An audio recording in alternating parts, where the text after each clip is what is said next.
Iran Israel যুদ্ধ পরিস্থিতি দিন দিন আরও তীব্র হচ্ছে। উভয় পক্ষই নতুন নতুন স্থাপনায় হামলা চালাচ্ছে। এতে মারাত্মক ঝুঁকিতে রয়েছেন ইরানে অবস্থানকারী বাংলাদেশিরা।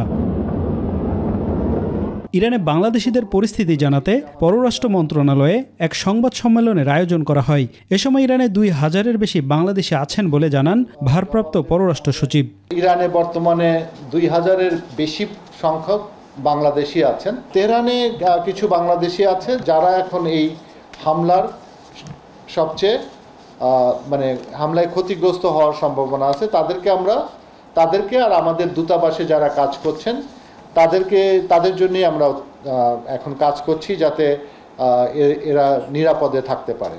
ইসরায়েলের অব্যাহত হামলার কারণে পরিস্থিতি অবনতি হতে পারে এমন আশঙ্কায় ইরানে অবস্থানরত বাংলাদেশের নাগরিকদের নিরাপদ স্থানে সরে যেতে অনুরোধ জানিয়েছে সরকার। তাদেরকে তেহরান থেকে যতটুকু দূরত্বে গেলে নিরাপদে থাকতে পারবে, তারা যেন ততটুকু দূরত্বে গিয়ে থাকে, অর্থাৎ নিরাপদ স্থানে সরে যাওয়া।